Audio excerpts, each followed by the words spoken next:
Sud Radio à votre service.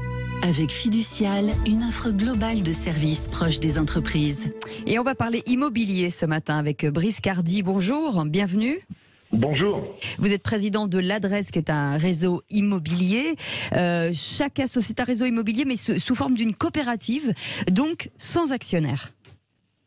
Exactement, enfin sans actionnaire, avec justement toutes les représentants des agences qui sont tous actionnaires. Voilà, c'est ça. Non, mais sans un actionnaire, ça avait une multiplicité d'associés.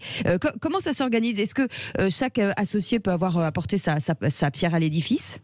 Exactement, c'est tout à fait le principe. Le principe, c'est que le réseau, donc c'est un jeune réseau qui a été créé il y a 22 ans, oui, et qui a dès le départ mis l'humain au cœur de ses préoccupations, et en ce sens, de par sa structure de coopérative, permet à chaque femme, chaque homme associé à la marque de participer par le biais de 2 assemblées générales par an. Alors là, on les a fait à distance avec vote électronique depuis la crise qu'on traverse, qui permet de pouvoir participer à la prise de décision et surtout à l'évolution du réseau. Alors vous parlez de l'humain qui est l'une de vos valeurs et vous avez une fondation, l'Adresse. Qu'est-ce que c'est exactement? Je sais que vous avez beaucoup aidé les soignants pendant le confinement en leur trouvant des appartements, mais je sais que vous déclinez aussi pas mal d'opérations. Alors justement, pour fêter les 20 ans du réseau il y a 2 ans, on a essayé de voir comment on pouvait aller un peu plus loin que les autres. Et en ce sens, de par sa structure aujourd'hui avec 220 associés, 350 points de vente qui restent somme toute extrêmement agiles, on a eu l'idée de faire la démarche d'avoir notre propre fondation.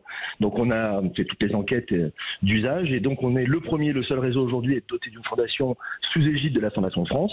Les 2 premières causes que nous défendons, la première c'est par le biais d'une opération que vous devez connaître qui s'appelle Octobre Rose. Bien sûr. Nous soutenons une association qui s'appelle Rose Up. Qui lutte contre le cancer du sein, les 2. Alors, Rose Up, c'est surtout une association qui, par le biais de l'énergie de 2 femmes, qu'on appelle les 2 Célines, qui s'appellent toutes les 2 Célines, les 2 coprésidentes. Qu'on connaît bien à Sud Radio. Exactement, voilà, qui ont participé au lobbying et qui a permis de voir la mise en place de ce qu'on appelle la loi du droit à l'oubli.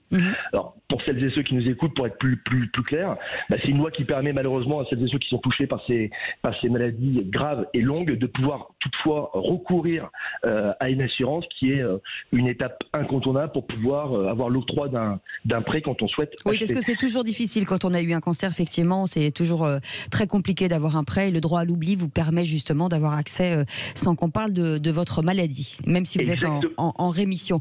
Juste un petit mot, parce que votre activité principale, bien entendu, c'est l'immobilier, et vous êtes aussi plutôt assez pertinent, puisque vous avez mis en place des outils technologiques grâce à la blockchain, et ça, c'est assez rare. Alors, je ne sais pas de combien de temps je dispose, mais je vais essayer de faire très vite, plus vite que de lire les CGV de la SNCF. Mais pour faire court, ouais, en effet, et c'est le principe de la coopérative, l'une de mes plus belles, pour pas dire la plus belle aventure professionnelle que j'ai traversée grâce à l'Adresse, c'est un de mes associés qui, dès la première semaine du confinement, m'appelle un soir à 22h, me dit: Brice, la fondation c'est super, ce que tu fais c'est super, j'imagine qu'il y a d'autres choses à faire, mais il n'y a pas un truc à faire là, dans le sens du logement, personnel soignant, etc. Le lendemain, j'appelle la présidente de la Fondation Adresse, on partage les tâches. 8 jours après, on passait aux 20h d'une grande émission avec un premier témoignage, un personnel soignant qui apportait la preuve qu'il avait été logé à titre gracieux par le biais de la Fondation et permettait justement de s'éloigner de ses familles pour ne pas les contaminer et surtout de se rapprocher des hôpitaux pour pouvoir apporter de l'aide dans la crise qu'on traversait sans précédent. Et pourquoi je vous parle de cette aventure? Parce que figurez-vous que pour pouvoir permettre la liaison des bailleurs, enfin des propriétaires qui avaient quitté leur logement pendant le confinement. Oui, pour aller à la campagne. Voilà, exactement. Tout le côté juridique, la capacité à pouvoir s'identifier, interagir avec l'échange de données pour pouvoir justement recourir à un logement, mais en protégeant quand même les propriétaires qui avaient cette voie solidaire de pouvoir permettre de laisser leur logement à disposition.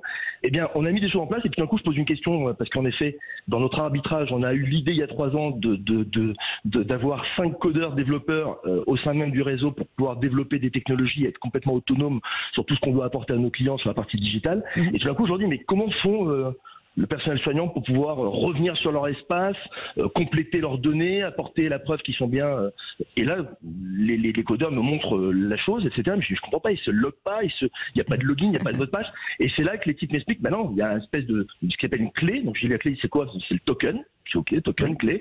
Et c'est à partir de ce moment-là qu'on comprend que sans le savoir, on a utilisé la technique du blockchain pour pouvoir interagir avec nos clients. Et c'est à ce moment-là qu'on a l'idée de se dire, et si on mettait cet outil en place pour les clients, les futurs locataires, etc. Et ça permet d'authentifier des données. On n'a plus beaucoup de temps. Merci beaucoup en tout cas. Merci beaucoup à vous.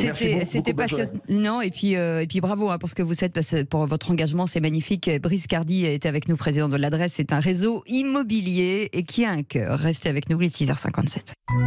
Sud Radio à votre service. Avec Fiducial, une offre globale de services proches des entreprises.